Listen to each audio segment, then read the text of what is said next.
The suppressant tastes like rust and regret when it finally breaks apart on his tongue. Kessan Roe doesn't swallow. Can't, with the pressure building behind his sternum like something living trying to claw its way out. The pill dissolves too fast, bitter granules coating his teeth, and he knows before the tremor starts in his left hand that this one won't hold either. 12 hours. That's what the bottle promised. He's gotten maybe 4. The car smells like leather and gunpowder residue, faint enough that most people wouldn't notice. Kessan notices everything. It's kept him alive this long. He counts the turns. Left, right, straight for what feels like 8 blocks, but the engine noise suggests highway speeds, which means they're farther out than 8 blocks, which means the windows are tinted dark enough to distort his sense of movement. His wrists aren't bound. No one's touched him. But the man in the driver's seat hasn't spoken since the pickup, and the one in the passenger seat keeps checking his phone with the kind of rhythm that suggests he's waiting for confirmation of something. Not a question. A certainty that hasn't arrived yet. Kessan's heat sits coiled at the base of his spine, chemically muzzled but straining. He can feel it the way you feel a fever coming, that pre-ache awareness, the sense that your body's about to betray you in ways you can't control. He's 26 years old, and he's been swallowing poison since he was 16 to avoid this exact sensation. Hi viewers, kindly tell us where you're watching from and what time it is. The car slows, stops, idles. Kessan doesn't look up when the door opens. He learned early that eye contact is compliance in a different mask. Instead, he watches the way shadows fall across the floorboard.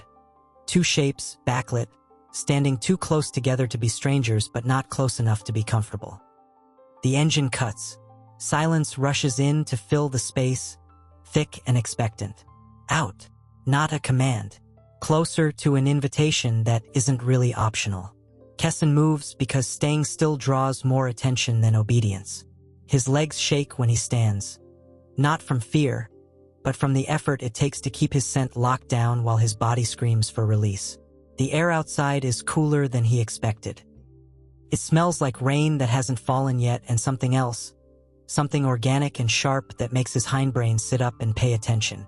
They're in a warehouse district, or what used to be one before money came through and gentrified the brick faces. Added skylights, turned industrial ruin into expensive loft space. The building in front of him has no sign, no number. Just a black door with a keypad lock and a camera angled to catch faces. The driver walks ahead. The other man stays behind Kessan, not touching, but close enough that his body heat registers. Alpha, both of them. Their presence sits on Kessan's shoulders like hands he can't see. Inside, the hallway is narrower than it looked from outside. White walls, recessed lighting, the kind of clean that costs money to maintain. Kessan's shoes make no sound on the polished concrete floor. Neither do theirs. They pass 3 doors, all closed, all identical. The 4th one opens before they reach it. Kessan stops walking. The room beyond is not an office. It's not a holding cell. It's something in between, furnished like a studio apartment but designed like a medical exam room. There's a bed with hospital corners. A table with bottled water, still cold enough to sweat condensation. A chair positioned facing the door. And windows, floor to ceiling, spanning the far wall, overlooking a city skyline Kessan recognizes but can't name the district of. Sit. He doesn't. Not out of defiance, but because his body's too busy processing the pheromone shift in the air. 2 more alphas just entered the hallway behind him. He doesn't turn to confirm. He can feel them the way prey feels predators. Instinct louder than logic. The driver steps aside. The man from the passenger seat moves to the window, and then the door across the room opens. 2 men step through at the exact same time, moving in sync like they've done this enough times that it's muscle memory. Identical faces, identical builds, identical expressions that give away nothing except the fact that they're looking at Kessan the way someone looks at a problem they didn't expect to inherit. Kessan's suppressant chooses that exact moment to fully dissolve in his bloodstream. His heat doesn't explode. It doesn't flood the room. It just surfaces, barely. A whisper of scent that wouldn't register to a human but hits every alpha in the room like a punch. Both twins inhale. Neither moves. Kessan realizes, with the clarity that only comes right before everything changes, that this isn't an interrogation.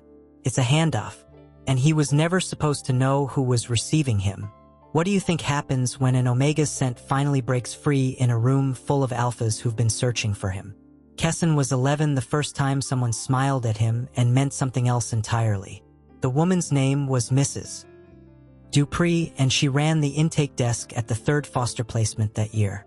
She had soft hands and a voice like warm honey, and when she knelt down to his eye level, she touched his shoulder the way people touch fragile things they're afraid might break if they're not careful enough. "You're safe here, baby," she said. The room smelled like industrial cleaner and fake vanilla. There were posters on the walls. Bright colors, cartoon characters, phone numbers for hotlines that no one ever seemed to call. Kessan stood with his backpack straps cutting into his shoulders, staring at a water stain on the ceiling that looked like a face if you squinted. He didn't say anything. Mrs. Dupree's smile tightened at the edges. Not angry, just practiced, like she'd done this enough times to know that silence from kids like him wasn't rude. It was survival. "Dr. Tremaine will see you in a moment for your medical check," she said, standing. Her knees cracked. Just routine. Nothing to worry about. Kessan learned later that routine meant blood draws to check for designation markers, scent gland examination, hormonal panels that got filed into systems he'd never see. The records always said the same thing: designation inconclusive. Retest in 6 months. He was 13 before he understood what that meant. By then, he'd been moved 6 more times. New houses, new caseworkers, new smiles that never quite reached anyone's eyes. The paperwork always got lost between transfers. Medications prescribed at one placement wouldn't follow him to the next. Appointments scheduled and then canceled because someone forgot to submit the authorization forms. Administrative failure, they called it. Kessan called it something else, but only inside his own head where no one could hear him. The first suppressant he ever took, he stole. He was 14. The group home had a nurse who came by twice a week to distribute medications, psych meds mostly, for the kids who'd seen too much or felt too little. But there were other pills too. Ones kept in a locked drawer that the nurse sometimes forgot to secure when she got called away mid-rounds. Kessan watched, learned the rhythm, waited until the moment was right. The bottle said beta hormone stabilizers, but when he looked up the pill markings online at the public library, the results came back different. Heat suppressants. Industrial grade. The kind you didn't get without a prescription and a diagnosis that made you legally vulnerable. He took one, then another.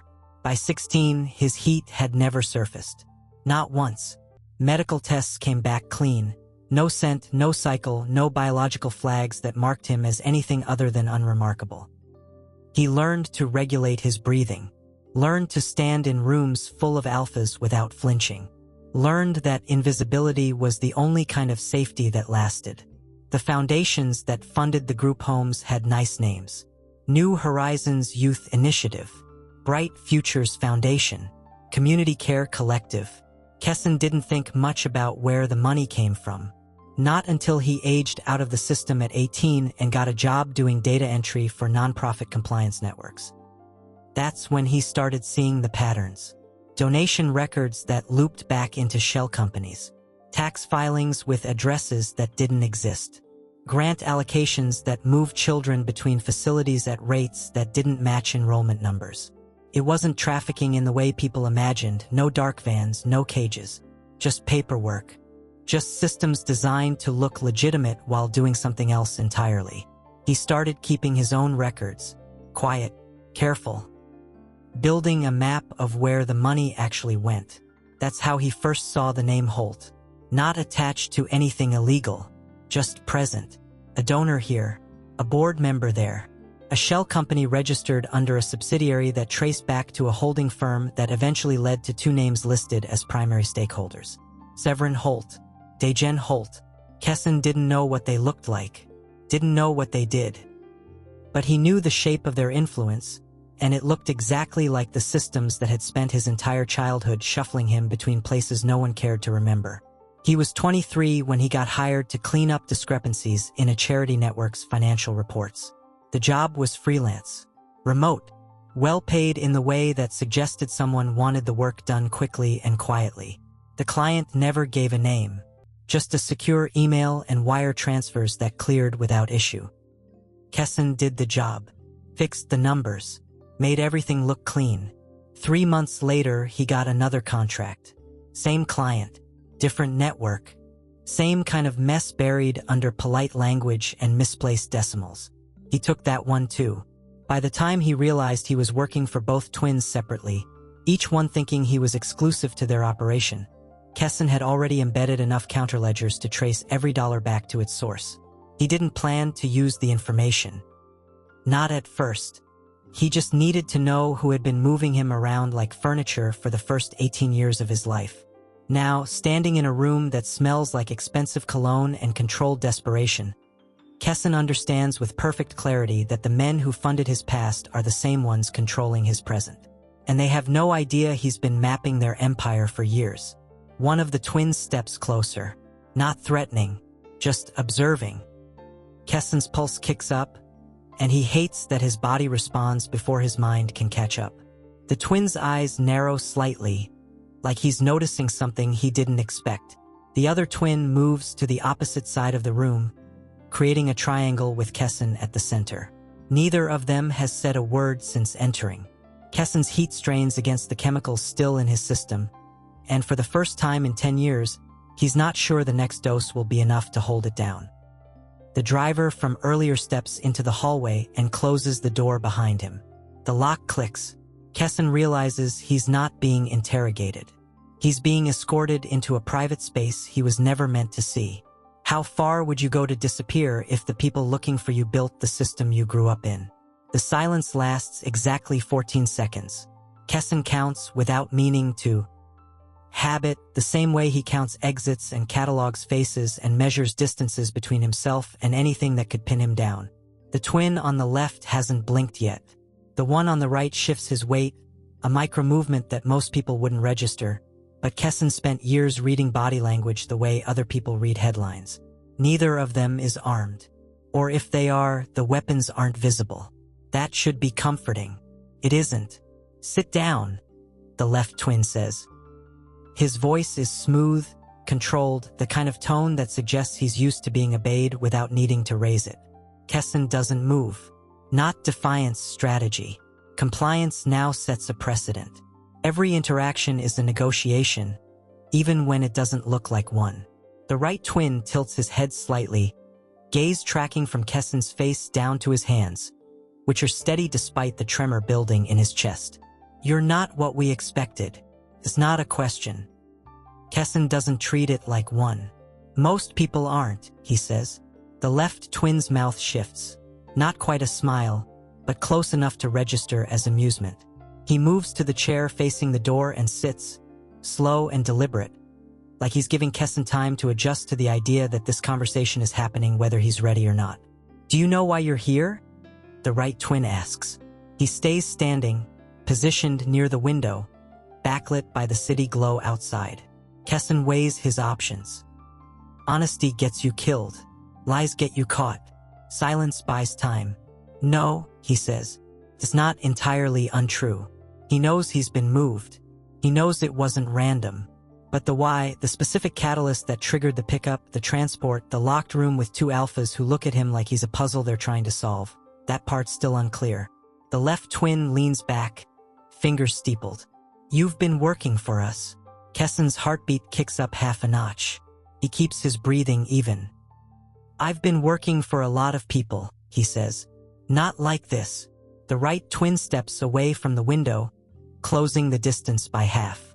Not enough to crowd, but enough to shift the geometry of the room. You don't ask questions. You don't miss deadlines. You don't leave tracks. Kessan doesn't respond, doesn't confirm, doesn't deny. The left twin uncrosses his legs, leaning forward slightly. What we're trying to figure out is whether that's skill or desperation. Does it matter? Kessan asks. Yes. The word hangs in the air, weighted. The right twin moves again, this time circling behind Kessan's position near the door. Not threatening, just repositioning. creating a dynamic where Kessan can't watch both of them at the same time without turning his head. "You've been taking something," the left twin says. Not a question, a statement. Kessan's stomach drops, but he keeps his face neutral. "Medication isn't illegal," he says. "Depends on the medication." The right twin's voice comes from behind him now, close enough that Kessan can feel the heat of another body in his peripheral awareness. "And whether you have a prescription." Kessan doesn't answer. The left twin stands, smooth and unhurried. He doesn't approach, just shifts position so he's no longer seated, no longer presenting the illusion of casualness. "We're not here to punish you," he says. Kessan almost laughs. Almost, because that's what they all say. Every caseworker, every intake coordinator, every smiling adult who ever moved him somewhere new and called it for your own good. "Then what are you here for?" Kessan asks. The twins exchange a look. It lasts less than a second, but it's the first time they've acknowledged each other since entering the room. Some kind of silent agreement passing between them. The right twin steps back into Kessan's line of sight, positioning himself exactly parallel to his brother. Mirror images. Same height. Same build. Same unreadable expressions. "Protection," the left twin says.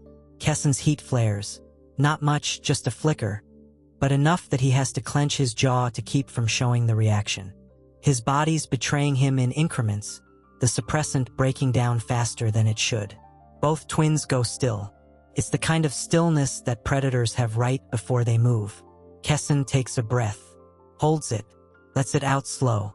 "I don't need protection," he says. "You will."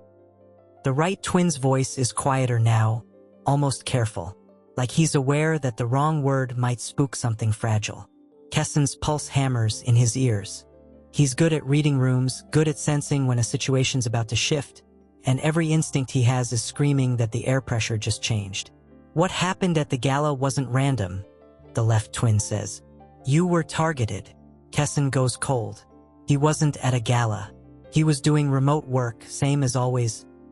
Monitoring donation flows during a charity event he wasn't invited to and didn't care about. Except the data stream cut abruptly. Emergency alerts. Security breach. He'd assumed it was a technical glitch. "I wasn't there," Kessan says. "No," the right twin agrees. "But your access codes were. Someone tried to use them to redirect funds during the chaos." Kessan's mind races. He'd built fail-safes into every system he touched. Tripwires that would alert him if anyone tried to hijack his credentials. None of them triggered, which means either the attempt failed before reaching his thresholds, or someone disabled his alerts before making the move. "Who?" Kessan asks. The left twin's expression shifts, still controlled, but something underneath it sharpens. "That's what we're trying to figure out." The right twin moves again, this time to the table with the bottled water. He picks one up, twists the cap, takes a drink. Casual, unhurried. Then he sets it down and looks directly at Kessan. "You've been careful," he says, "covering your tracks, staying off grids. But someone noticed you anyway." Kessan's throat tightens. The left twin steps closer, not invading space but closing distance. "The question is whether they noticed you because of what you know, or because of what you are." Kessan's heat spikes again. Sharper this time, harder to suppress. The chemical lock in his system is failing, and he's got maybe an hour before it collapses completely. Both twins inhale at the same time. Neither moves toward him, but something in the room shifts. The air feels heavier, thicker, like the oxygen content just dropped and no one's mentioned it yet. The right twin sets the water bottle down with a faint click against the table surface. "You're Omega," he says. Not a question. A confirmation of something they already knew. Kessan doesn't answer. The left twin's gaze sharpens, tracking Kessan's face with the focus of someone cataloging reactions. "How long have you been hiding it?" "Long enough," Kessan says. "From everyone?" the right twin asks. "Or just from us?" Kessan's hands curl into fists at his sides. Not aggression, just the need to anchor himself to something solid while the ground underneath him starts shifting. "I don't know you," he says. The left twin's mouth curves slightly. Not a smile.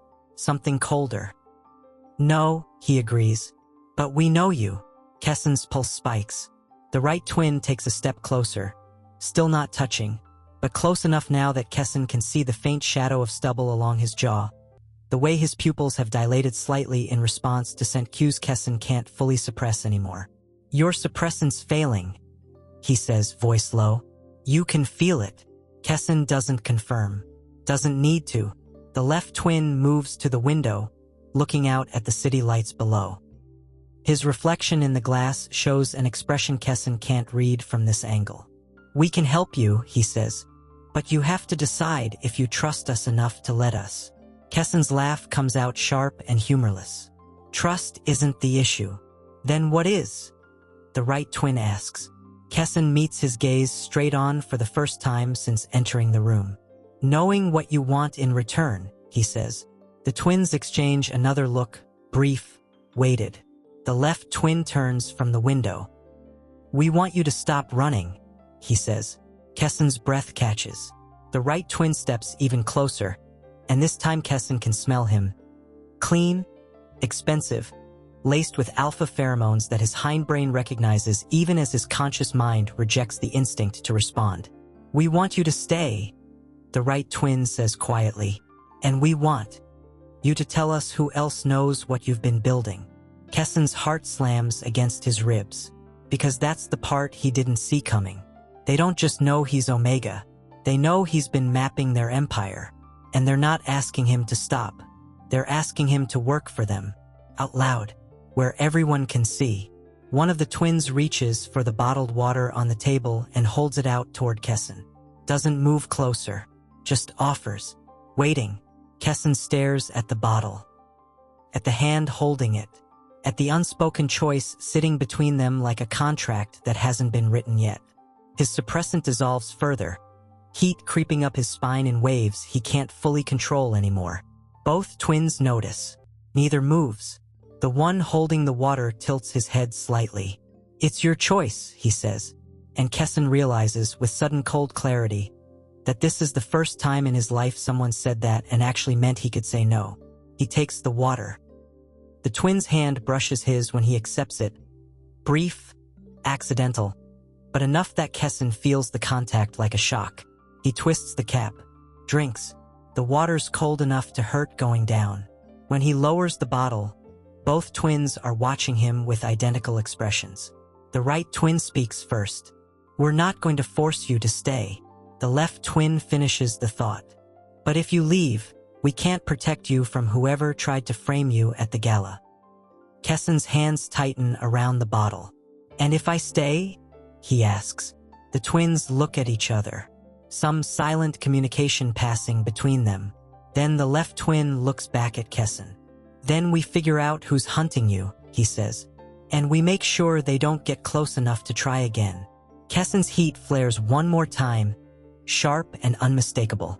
Both twins' eyes darken, but neither moves toward him. The right twin gestures toward the door behind Kessan. There's a room upstairs. Private, secure. You can think about it there. Alone, the left twin adds. Like he knows Kessan needs to hear that part explicitly. Kessan looks between them, at the door, at the window, at the city sprawling beyond the glass like a grid he's been navigating his whole life without ever really escaping. He sets the water bottle down. I'll think about it, he says. The right twin nods once. Then he steps aside, clearing the path to the door. Kessan walks toward it, every muscle in his body screaming at him to run. He reaches for the handle, pauses, looks back. Both twins are still watching him. Why me? Kessan asks. The left twin's expression doesn't change. Because you're the only one who's ever gotten close enough to see what we actually are, he says. And you didn't run. Kessan's breath catches. The right twin's voice is quieter when he adds, yet. Kessan turns the handle. The door opens. And waiting on the other side, holding a medical kit and a syringe filled with something Kessan recognizes from the color, industrial-grade heat suppressant, the kind you don't get without a prescription and a documented need, is a woman in a white coat. She looks at Kessan with the same practiced smile he's seen 1,000 times before. "Let's get you stabilized," she says, and Kessan realizes his choice was never really a choice at all. What would you do if the only people offering to help you were the same ones who built the cage you've been escaping your whole life? The syringe sits on the metal tray between them, catching the overhead light. Kessan stares at it. The woman in the white coat doesn't rush him. She's older than he expected. Late 50s, maybe, with gray streaking through dark hair pulled back in a neat bun. Her hands are steady. Her nails are trimmed short. Everything about her suggests competence, which is exactly why Kessan doesn't trust her. "It's a stabilizer," she says, voice even. "Clinical. Not a suppressant. It won't stop your heat. Just manages the symptoms. Lowers the pheromone output. Gives you time." "Time for what?" Kessan asks. She doesn't answer right away. Instead, she pulls a rolling stool closer and sits, bringing herself to eye level with him. The gesture feels deliberate, non-threatening. The kind of thing they teach in medical school when dealing with patients who've been traumatized. "Time to decide what you want to do next," she says, without your biology making the decision for you. Kessan's heat sits coiled at the base of his spine, pulsing in waves that are getting harder to ignore.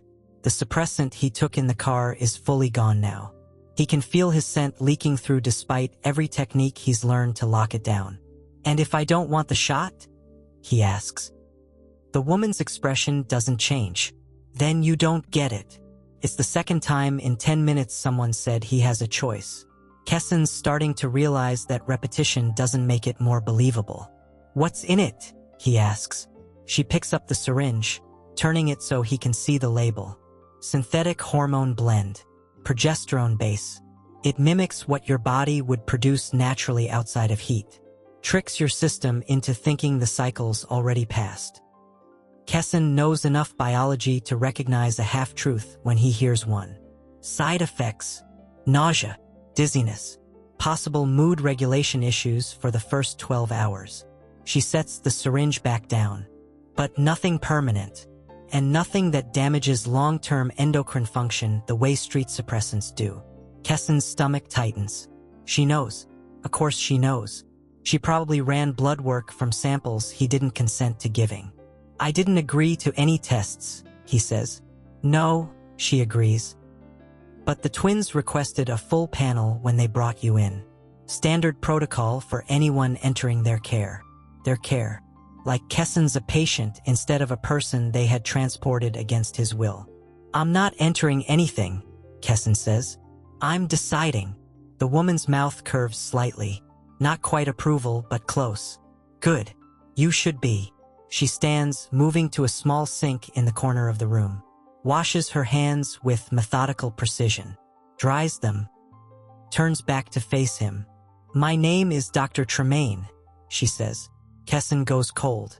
The name hits him like a punch he wasn't braced for. He was 11 the first time he heard it. Sitting in an intake office while a woman with soft hands told him everything would be fine. "Dr. Tremaine will see you in a moment." "You remember," Dr. Tremaine says. Not a question. Kessan's pulse hammers in his ears. "You tested me." "I did." No apology. No justification. Just acknowledgement. "You filed the reports," Kessan continues, voice flat. "The ones that said my designation was inconclusive." Dr. Tremaine nods once. Kessan's hands curl into fists. "You lied." "No." Her voice stays calm. "I delayed." The distinction feels meaningless. Kessan stands, needing distance, needing space to process the fact that the woman in front of him has been part of his life longer than he realized. "Why?" he asks.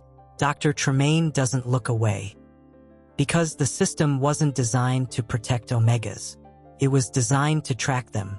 And once you were flagged, you would have been funneled into programs that had nothing to do with your welfare and everything to do with placement pipelines." "Trafficking," Kessan says. "Legal trafficking," Dr. Tremaine corrects. "Sanctioned by agencies that claimed to have your best interests in mind." Kessan's breath comes shorter. "And you just what?" "Decided to play God with my records." "I decided to buy you time," Dr. Tremaine says. To let you grow up without a target on your back. Until now. The words hang between them. Dr. Tremaine's expression shifts. Something that might be regret, though it's hard to tell. Until now, she agrees. Kessan turns away, staring at the far wall. His heat flares again, sharp enough that he has to brace one hand against the edge of the exam table to stay upright. The twins knew, he says. They knew what I was before I even walked into that room. Yes, because you told them. No, Dr. Tremaine's voice firms. Because they figured it out the same way anyone with access to your financial records would. You've been buying suppressants off gray markets for years. The transaction patterns are distinctive if you know what to look for. Kessan closes his eyes. Of course they traced the money. That's what they do, follow dollars until they lead somewhere useful. They're not going to hurt you, Dr. Tremaine says. Kessan laughs, sharp and bitter. You don't know that. I do. Her voice is steady, certain, because I've worked with them long enough to know what they protect and what they don't. And you, she pauses. You're not disposable to them. Kessan turns back to face her. What am I then? Dr. Tremaine picks up the syringe again, holds it out. That's what you're here to figure out, she says. Kessan stares at the needle, at the clear liquid inside, at the choice that isn't really a choice because his heat's getting worse and he knows what happens when omegas lose control in rooms full of alphas. He holds out his arm. Dr. Tremaine steps closer. Her hands are warm when she steadies his elbow, angling the injection site. The needle slides in clean, barely a sting. She depresses the plunger slowly, controlled. When she withdraws, she presses gauze against the puncture and tapes it down. 15 minutes, she says. You'll start feeling the effects. Kessan doesn't ask what happens after that. Doesn't ask what the twins expect from him now that his heat's been chemically managed. Doesn't ask if he's allowed to leave or if allowed is even a word that applies anymore. Dr. Tremaine moves to the door, pauses with her hand on the handle. They're going to ask you to stay, she says. When they do, remember that you're the one with the leverage, not them. How? Kessan asks. She looks back at him, expression unreadable. Because you know things they need, she says. And they know you're smart enough not to give those things away for free. Then she's gone, and Kessan's alone in a room that smells like antiseptic and choices he's not sure he's ready to make. He sits on the edge of the exam table, feeling the medication spread through his bloodstream. The heat doesn't vanish, just muffles. Like someone turned the volume down on a frequency that's been screaming inside him for hours. The door opens again. Kessan tenses. It's the left twin. Alone this time. He's carrying a glass of water, not bottled, actual glass, and sets it on the table beside Kessan without comment. Dr. Tremaine said you'd need hydration, he says. Kessan doesn't touch the glass. Where's your brother? Handling something. The twin doesn't elaborate. Instead, he leans against the wall opposite Kessan, arms crossed. Relaxed posture, but his gaze stays sharp, assessing. You have questions, he says. Kessan has about 1,000. He picks the one that matters most. What do you actually want from me? The twin doesn't answer immediately. He's quiet in a way that suggests he's choosing words carefully. We want you to stop hiding, he says finally. From who? Everyone. Us included. Kessan's jaw tightens. And if I don't want to stop? The twin's expression doesn't change. Then we're at an impasse. You'll let me go? We'll protect you whether you cooperate or not, the twin says. But protection works better when the person being protected actually trusts the people providing it. Kessan laughs, sharp and humorless. Trust. You keep using that word like it means something. It does. Not to me. The twin uncrosses his arms, pushes off the wall. Doesn't approach, but shifts his weight in a way that suggests he's settling in for a longer conversation. You've been mapping our financials for 2 years, he says. Building counterledgers, tracking shell companies, creating a network of evidence that could dismantle half our operations if it reached the right regulatory bodies. Kessan goes still. The twin continues. You're smart, careful, thorough, and you've never once tried to leverage that information for personal gain. How do you know? Kessan asks. Because if you had, we would have noticed. The twins' voice is calm, factual, which means either you're building a case to take us down, or you're trying to understand who's been controlling your life since you were a kid. Kessan's throat tightens. It's the second one, the twin says. Isn't it? Kessan doesn't answer. Doesn't need to. The twin moves to the window, looking out at the city lights. My brother and I didn't build those pipelines. We inherited them, and by the time we realized what they actually were, the damage was already done. So you just kept them running? We redirected them. The twins' reflection in the glass shows an expression Kessan can't fully read. Slower than we should have, quieter than we could have. But we've been dismantling the parts that traffic kids for 3 years. Kessan's pulse spikes. I don't believe you. You don't have to. The twin turns back to face him. But the data you've been collecting will prove it if you look close enough. We've been shutting down facilities, rerouting funds, replacing oversight boards. Why? The twins' gaze holds steady. Because some things aren't worth the profit. Kessan wants to call it a lie, wants to dismiss it as manipulation. But the data, he knows the data. And if what the twin's saying is true, there should be patterns, shifts, evidence of systemic change buried in the numbers he's been tracking. I'll need to verify that, Kessan says. The twin nods once. We'll give you access. Unrestricted. A pause. Then, within reason.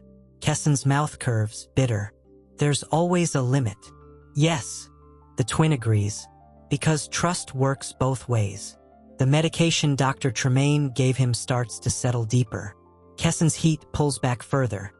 Enough that he can think clearly without his biology screaming over every rational thought. He picks up the glass of water, drinks half of it, sets it back down. What happens now? He asks. The twin straightens.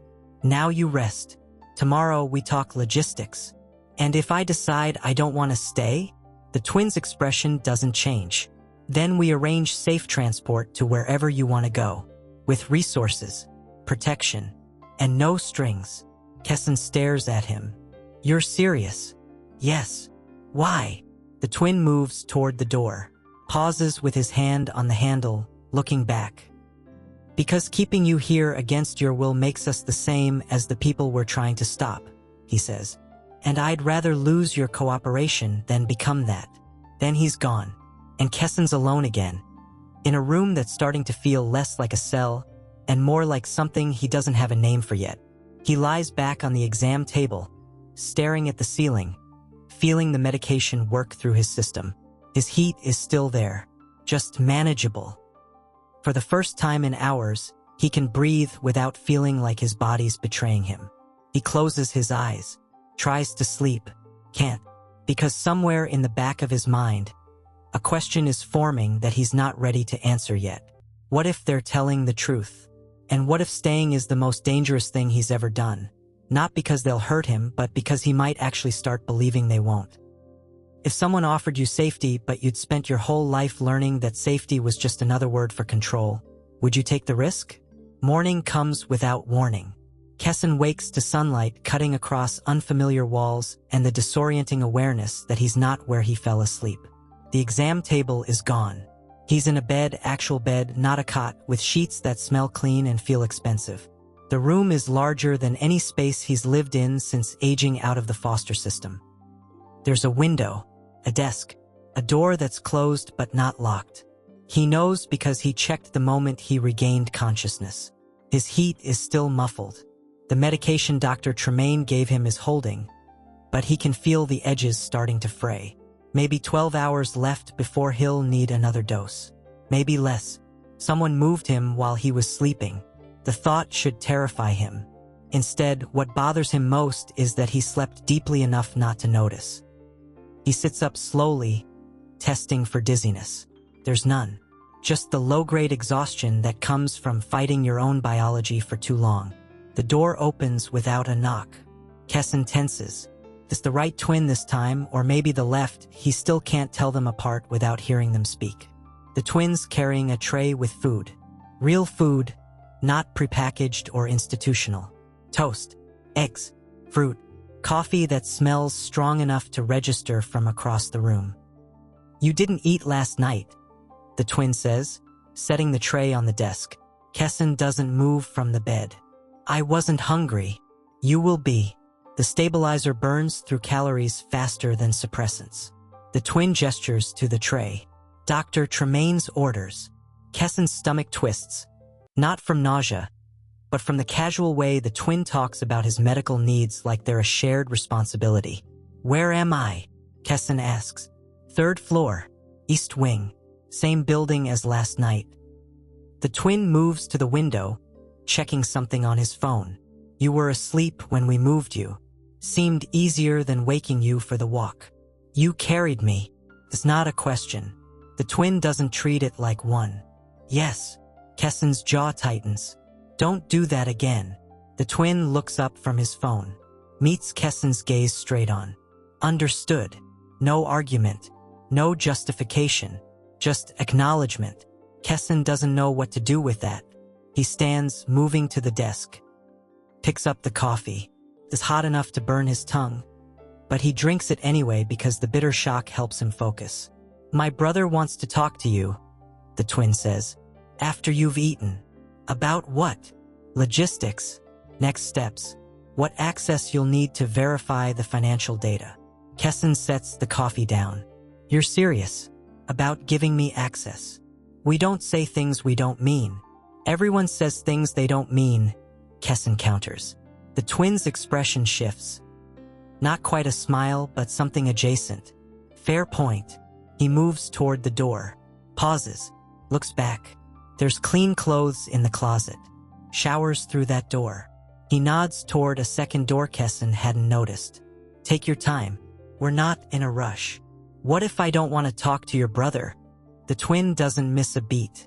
Then we'll reschedule. And if I want to leave? A longer pause this time. The twin's gaze holds steady. Then we'll arrange it, he says. But I'd appreciate it if you at least heard us out first. Kessan wants to argue, wants to push back, wants to test the boundaries of what we'll arrange it actually means. Instead, he asks, which one are you? The twin's mouth curves slightly. Daegen. And your brother? Sevrin. Kessan commits the names to memory, matches them to the faces he's been trying to tell apart. Daegen leaves without another word. The door clicks shut behind him. Kessan stands in the middle of the room, holding a cup of coffee in a space that feels too much like care and not enough like captivity. He eats because his body needs fuel, showers because the hot water helps him think, dresses in clothes that fit too well to be random. Someone measured him or guessed accurately enough that it doesn't matter. By the time he's ready, an hour has passed. He opens the door. No guards, no locks, just a hallway that stretches in both directions, clean and empty. Kessan picks left. He finds Sevrin 2 doors down, sitting in what looks like an office but feels more like a library. Floor-to-ceiling bookshelves, a desk made of dark wood, papers spread across the surface in organized chaos. Sevrin looks up when Kessan enters. You didn't have to. Come, he says. I know, Kessan replies. Sevrin gestures to a chair across from the desk. Sit, please. Kessan sits. Not because he's following orders, but because standing feels like posturing and he's too tired for games. Sevrin sets down the pen he was holding, folds his hands, looks at Kessan with the same assessing gaze his brother had, but quieter, less sharp. Daegen said you want access to verify our financial shifts, Sevrin says. I do. What are you looking for? Kessan doesn't hesitate. Proof that you're not lying. Severin's expression doesn't change. And if you find it, then we talk. And if you don't? Kessan meets his gaze. Then I leave. Sevrin nods slowly. Fair terms. He pulls a laptop from a drawer, opens it, types for a moment, then turns the screen toward Kessan. Full access to our financial networks, Sevrin says. 3 years of transaction records, shell company registrations, facility closures, oversight board replacements. Everything you've been tracking, plus the internal documentation you wouldn't have seen. Kessan stares at the screen, at the login credentials displayed in plain text, at the access level that should require clearances he doesn't have. Why? He asks. Because you asked, Sevrin says simply. Kessan pulls the laptop closer, starts navigating. The data loads fast, too organized to be fabricated on short notice. He recognizes patterns he's tracked before, but now with context. Internal memos, board meeting minutes, funding reallocation orders. He spends 20 minutes digging, cross-referencing, looking for inconsistencies, finds none. The facilities he flagged as problematic 3 years ago are closed now. The shell companies funneling money into foster pipelines have been dissolved.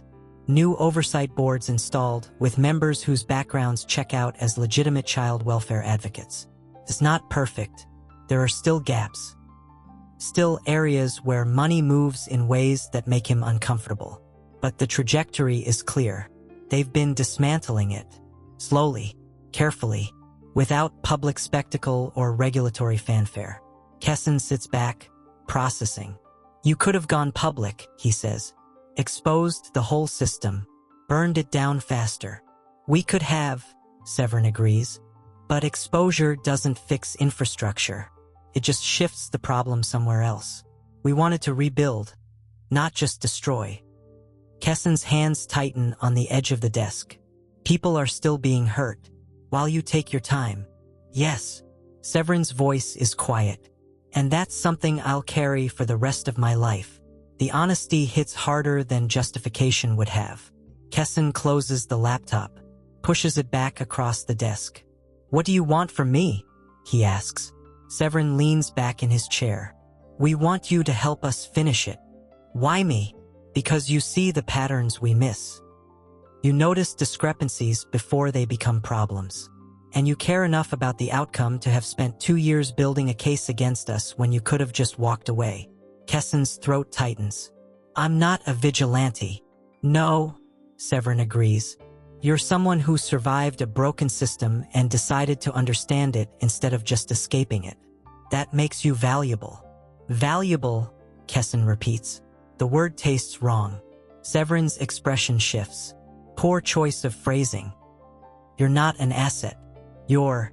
He pauses, searching for the right word. You're someone we'd like to work with, if you're willing.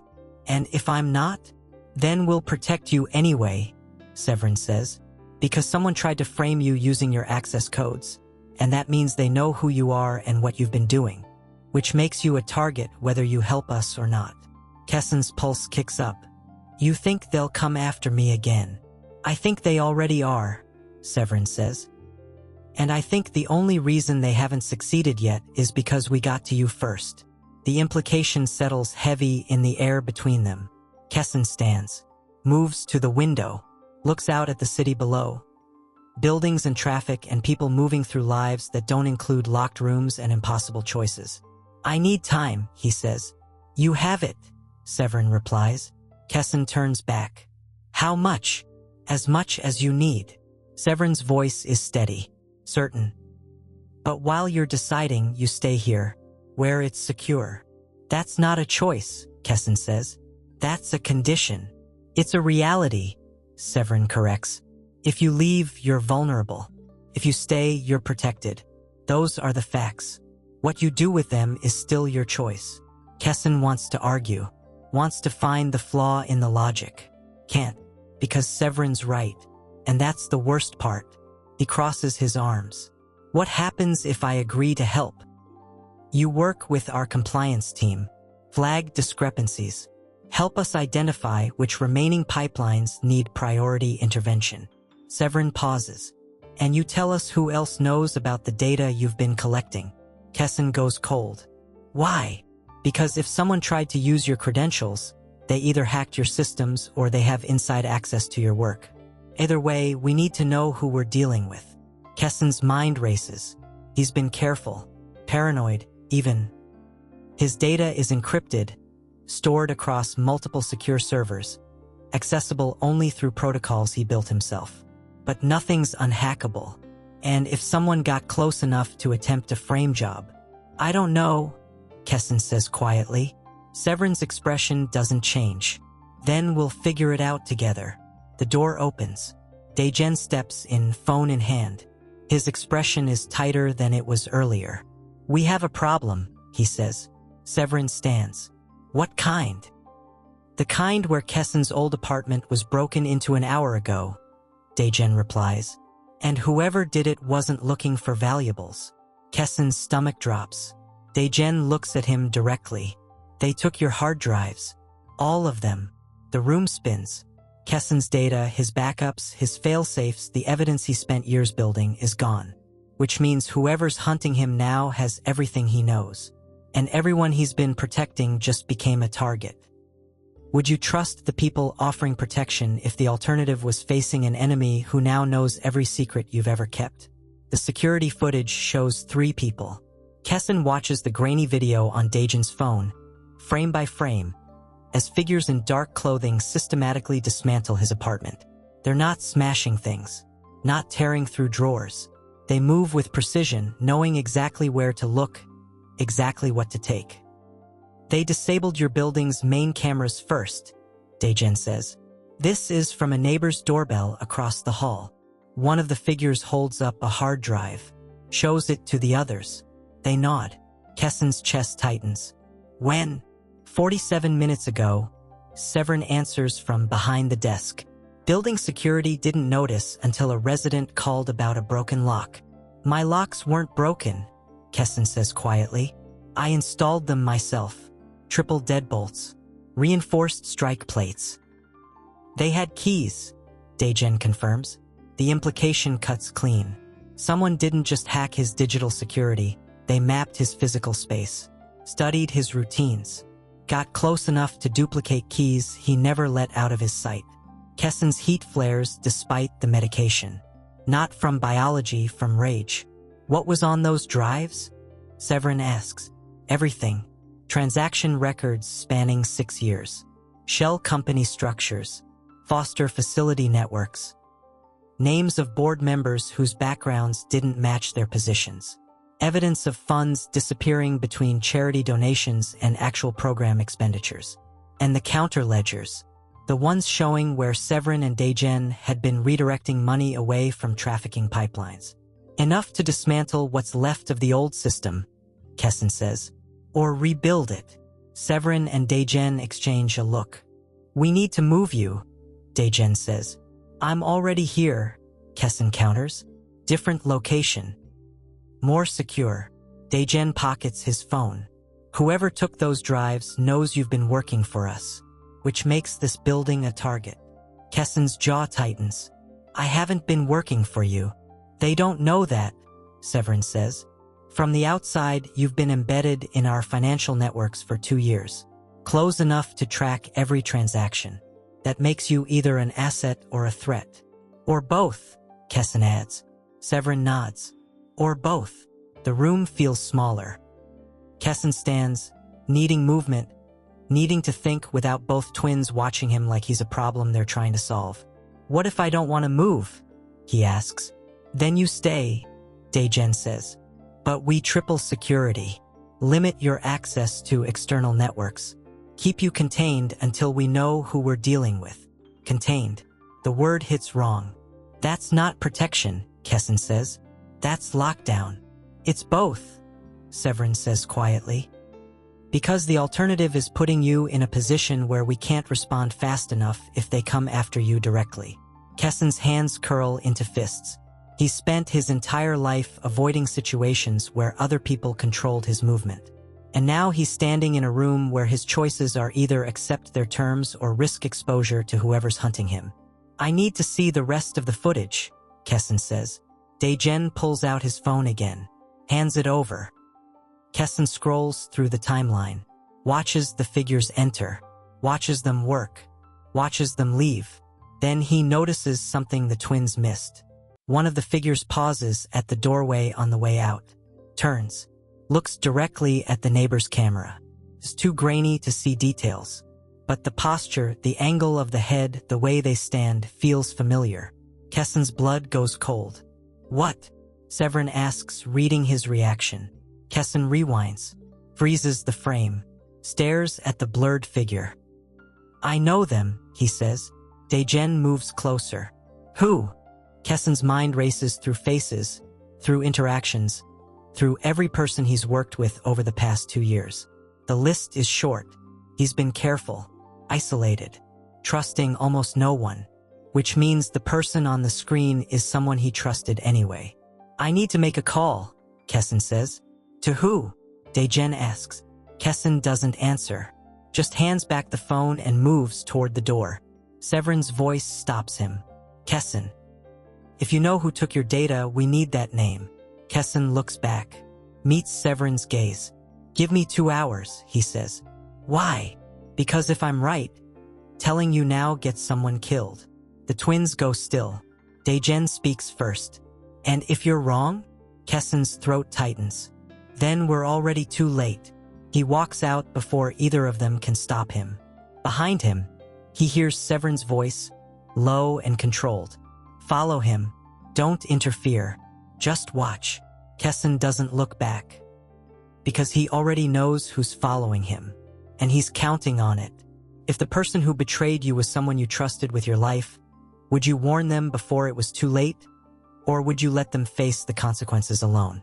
Drop your thoughts in the comments below and subscribe so you don't miss what happens next.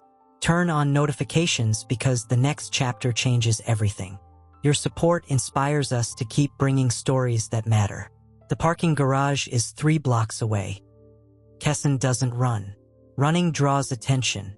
Instead, he walks with purpose, hands in pockets, head down just enough to avoid cameras without looking like he's trying. The city moves around him. Traffic, pedestrians, the white noise of a place too busy to notice one person moving through it. He feels Daegen's security team before he sees them.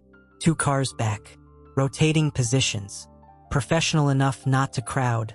Smart enough not to lose him. Good. He needs witnesses for what comes next. The garage is older than the surrounding buildings. Concrete and rebar from an era before aesthetic mattered. Kessan takes the stairs instead of the elevator. Counts floors. Stops at level 4. The car is where he left it 3 months ago. Paid parking, monthly auto renewal, registered under a name that doesn't trace back to him. He keeps emergency supplies in the trunk. Cash. Fake IDs. A laptop with encrypted files backed up from the drives now sitting in someone else's hands. Insurance. Just in case. He pops the trunk, pulls out the laptop, boots it while leaning against the car's rear bumper. The login takes 15 seconds. The data loads faster. Kessan navigates to a folder buried 6 layers deep. Opens a file timestamp lock to activate only if his primary systems went offline for more than 12 hours. It activated 43 minutes ago. The file contains one thing: location data from a tracker he embedded in his own hard drives. Not sophisticated. Just a basic GPS chip wired into the casing, pinging coordinates every 6 minutes. The kind of thing someone would only find if they knew to look for it, and Kessan's been careful never to give anyone reason to look. The map loads. The drives are moving. Southeast. Crossing the bridge into industrial territory where warehouses still operate under old zoning laws and nobody asks questions about who's working late. Kessan memorizes the coordinates. Closes the laptop. Footsteps echo from the stairwell. He doesn't turn. Just keeps his posture relaxed, shoulders loose, like someone who's not expecting company. Impressive setup, Daegen's voice says from behind him. Kessan closes the trunk. You were supposed to stay back. My team did, Daegen replies. I didn't. He moves into Kessan's peripheral vision. Doesn't crowd. Just exists in the same space close enough to talk without shouting. You tracked your own equipment, Daegen observes. Wouldn't you? Yes. Daegen glances at the laptop. Where are they? Kessan weighs his options. Lie and Daegen will figure it out anyway. Truth and he loses control of what happens next. He chooses the middle path. Warehouse district, Kessan says. East of the river. How long ago? 6 minutes. Daegen pulls out his phone, types something, waits, then pockets it again. My brother's mobilizing a team, he says. I didn't ask for that. You didn't have to. Daegen's voice stays level. Someone stole data that could destroy what we've spent 3 years fixing. That makes it our problem too. Kessan turns to face him fully. And if I want to handle this myself, then you do it with backup, Daegen says. Because walking into a warehouse full of people who want you dead isn't brave. It's reckless. Maybe I'm both. Daegen's mouth curves, not quite a smile. I'm starting to notice. A car pulls into the garage. Black, unmarked, stops 3 spaces away.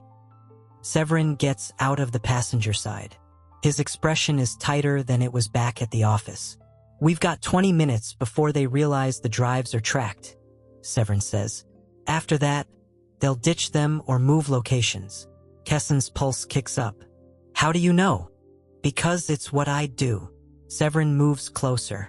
Which means we move now or we lose the advantage. Kessan looks between the twins. At the car. At the choice that's not really a choice because time just became the enemy. I'm going with you, Kessan says. No. Both twins say simultaneously. Not negotiable, Sevrin adds. Kessan's jaw tightens. They took my data, my evidence, my work. I'm not sitting this out. You're a target, Daegen counters. Walking into that warehouse makes you bait. Good, Kessan says. Use me. The twins exchange a look. Some silent conversation passing between them. Sevrin speaks first. If we bring you, you follow orders. No improvisation. No heroics. Agreed, Kessan lies. Daegen's eyes narrow. You're lying. Probably, Kessan admits. But you're bringing me anyway because you know I'll find a way to follow you if you don't. Silence. Then Sevrin sighs. Opens the car's rear door. Get in, he says.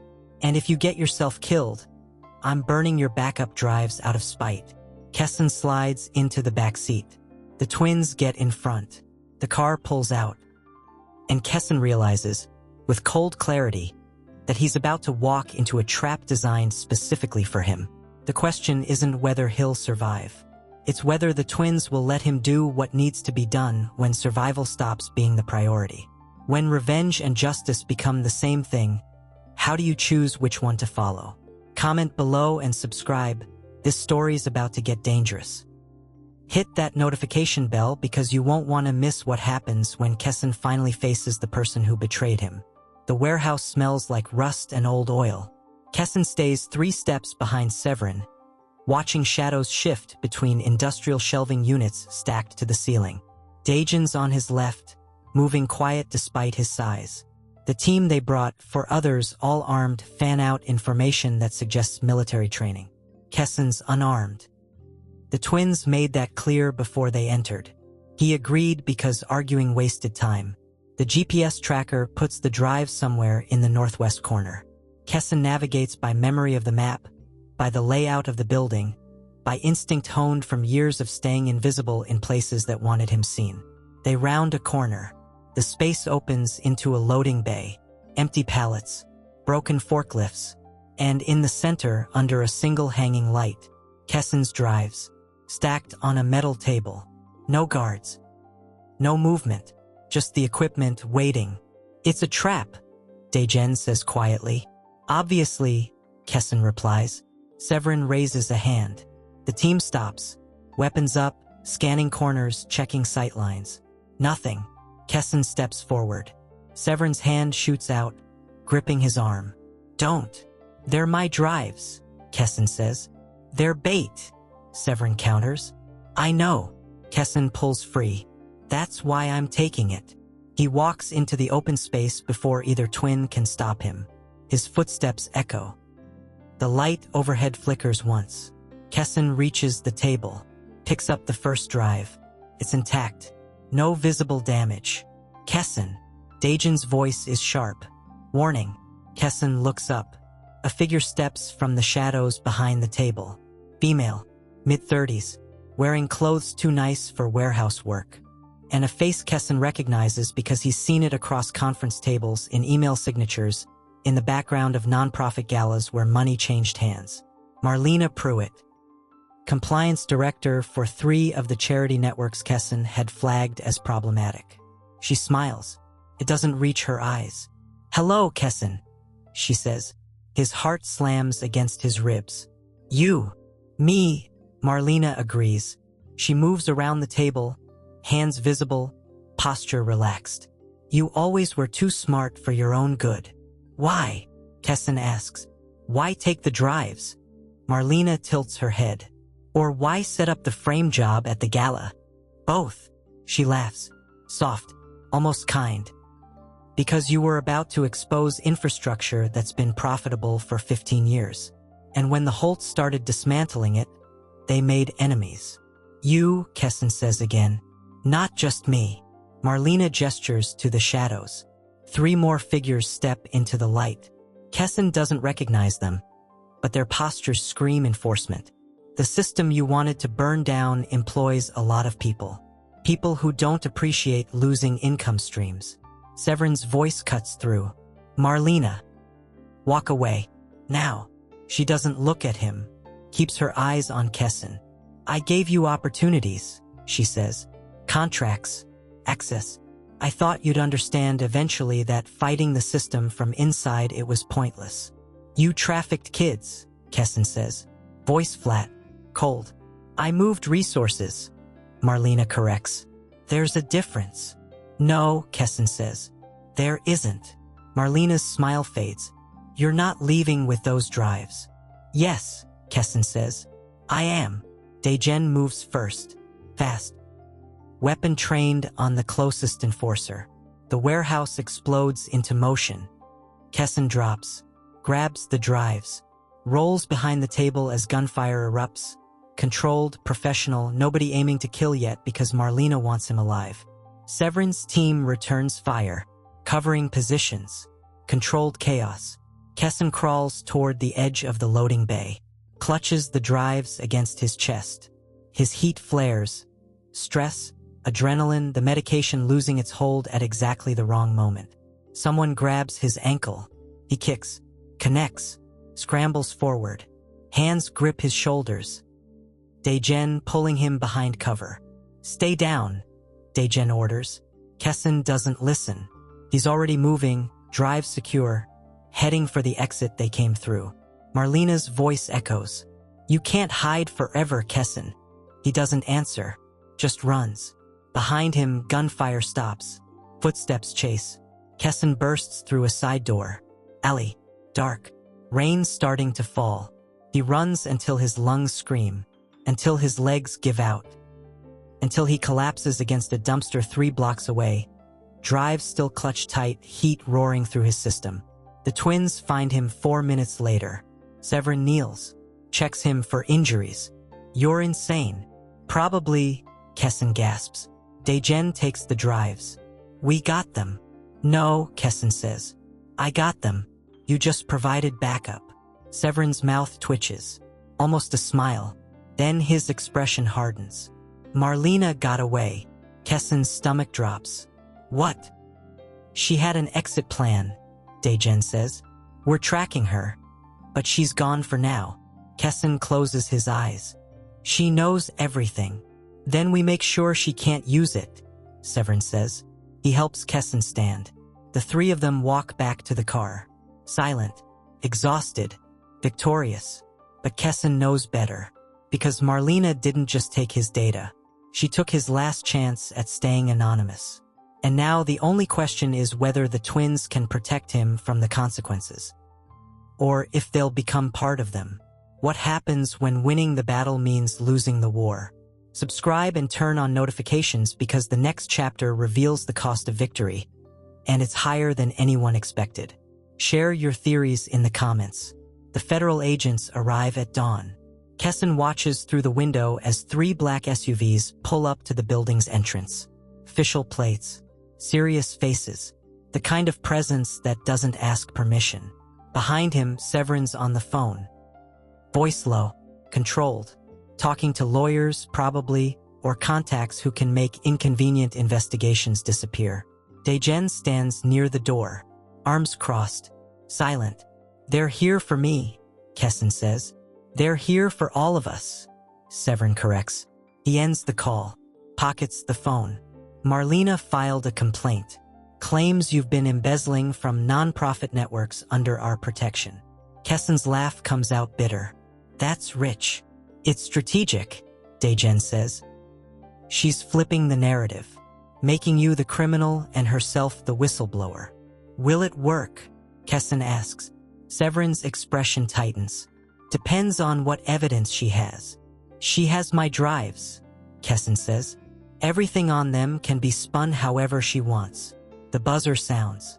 Someone downstairs requesting access. Sevrin nods to Daegen. "Let them up." Kessan's pulse kicks. "You're just letting them in? Fighting them makes us look guilty," Sevrin says. "Cooperation buys time." The elevator dings. Footsteps in the hallway. 3 agents enter. 2 men, 1 woman. The woman leads. Mid-40s. Sharp suit. Sharper eyes. Sevrin Holt. Daegen Holt. She doesn't offer a handshake. "I'm Special Agent Tanya Gaines. We need to speak with Kessan Roe." Kessan steps forward before either twin can intercept. "I'm Kessan." Agent Gaines' gaze locks onto him, assessing. "We have questions regarding financial irregularities across several non-profit organizations. You've been identified as a contractor with access to sensitive accounts." "I cleaned up discrepancies," Kessan says. "I didn't create them. That's not what our informant claims." "Your informant is lying." Agent Gaines pulls out a tablet, shows him a screen. "This is footage from a warehouse raid last night. You were present during the recovery of stolen data drives. Data that allegedly contains evidence of embezzlement." Kessan's jaw tightens. "Those drives are mine. They were stolen from my apartment." "By whom?" "Marlena Pruitt." Agent Gaines' expression doesn't change. "Ms. Pruitt claims you hired third parties to stage the theft as cover for your own illegal activity." Kessan's hands curl into fists. "That's a lie. Prove it." Silence. Sevrin steps forward. "Agent Gaines, Kessan Roe has been cooperating with our internal investigation into nonprofit financial abuse. He's not a suspect. He's a witness. Then he won't mind coming downtown to provide a formal statement," Agent Gaines says. "It's not a question." Kessan looks at Sevrin. "Daegen. At the choice that's not a choice because refusing makes him look guilty." "Fine," Kessan says. "I'll go." "Not without representation," Daegen adds. Agent Gaines nods. "Of course." She gestures toward the door. One of the other agents moves to escort Kessan. He walks, doesn't look back. Doesn't let himself think about what happens if the twins can't protect him from this.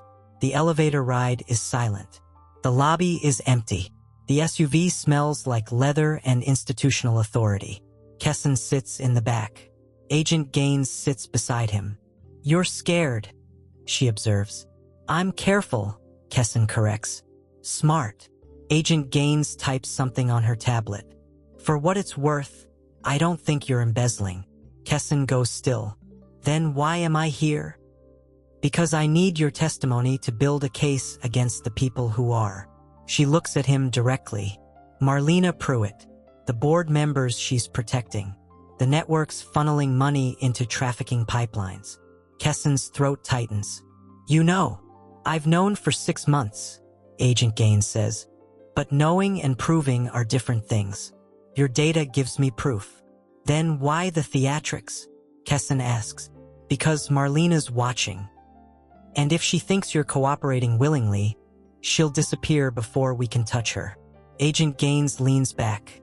"But if she thinks you're being pressured, investigated, isolated, she'll get confident. Make mistakes." Kessan processes. "You're using me as bait." "I'm giving you a choice," Agent Gaines corrects. "Testify. Help us dismantle what's left of the system. Or walk away and hope it doesn't follow you." Kessan stares out the window, at the city passing by, at the life he's built through hiding, through silence, through survival. What happens to the Holts? He asks. Depends on what you tell me about their involvement. Kessan's chest tightens. They've been trying to fix it. That's not a legal defense. It's the truth. Agent Gaines studies him. You care about them. It's not a question. Kessan doesn't treat it like one. I care about the outcome, he says. Then help me get the right one. The SUV stops.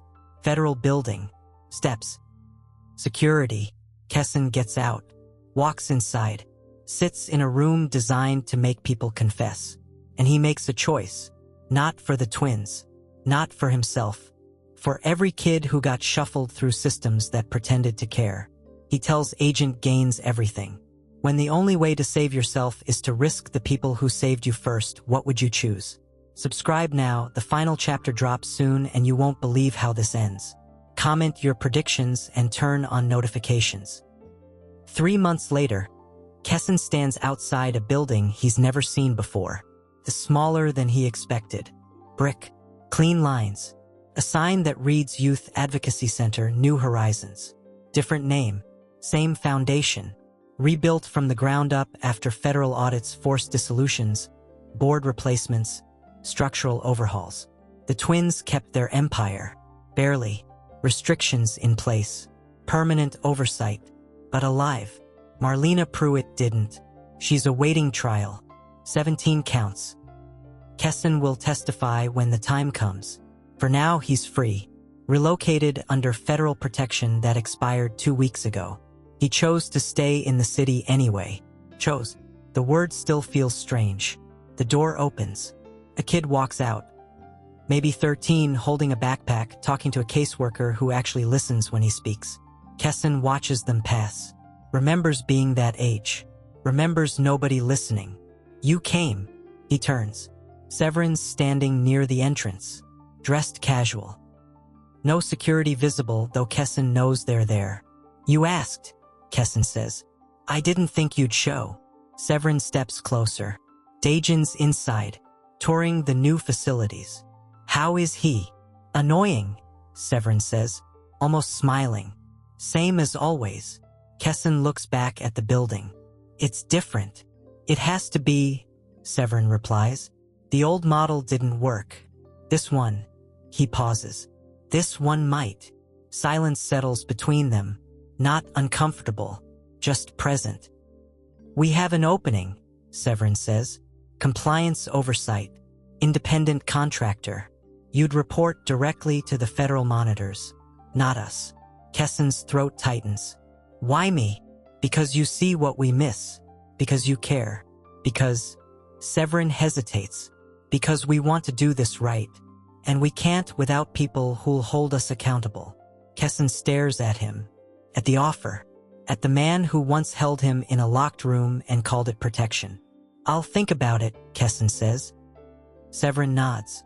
That's all I'm asking. Daegen emerges from the building. Sees Kessan. His expression shifts, something that might be relief. You're here, Daegen says. Apparently, Kessan replies. Good. Daegen glances at Sevrin. We're about to meet with the new board. You should sit in. I'm not staff, Kessan says. Not yet, Sevrin corrects. Kessan looks between them. At the building behind them. At the choice that's real this time, no coercion, no threats, just opportunity. One meeting, Kessan says. Then I decide. The twins exchange a look. Daegen smiles first. Deal, he says. They walk inside together. The building smells like fresh paint and new furniture. The walls are covered with photos, kids, families, success stories that might actually be real this time. Kessan sits in a meeting where his voice matters, where people listen, where systems are being rebuilt with transparency instead of buried under silence. It's not perfect. It won't fix everything. But it's different, and different is enough. For now. After the meeting, Kessan steps outside. The city stretches in front of him. Familiar, chaotic, alive with possibilities he's only starting to see. His heat is stable, managed, no longer a weapon someone else can use against him. His data is secured, backed up, evidence that changed laws, triggered reforms, forced accountability. His life is his own. For the first time, he believes it. Sevrin and Daegen join him on the steps. So? Daegen asks.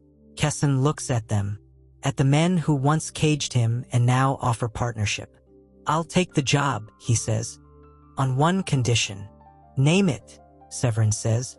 I walk away the moment you stop being worth trusting. The twins don't hesitate. Agreed, they say together. Kessan nods, turns, walks down the steps. Behind him, he hears Daegen's voice. He'll be back. Severin's reply is quieter. I know. Kessan doesn't look back. Doesn't need to, because he's not running anymore. He's choosing, and that makes all the difference. Sometimes freedom isn't about escape. It's about staying and demanding better. Thank you for being part of this journey. Subscribe for more stories that challenge, inspire, and remind us that hope isn't naive. It's necessary. Drop a comment sharing what this story meant to you. Your voice matters. Turn on notifications because next week, we're bringing you something even more powerful. See you then.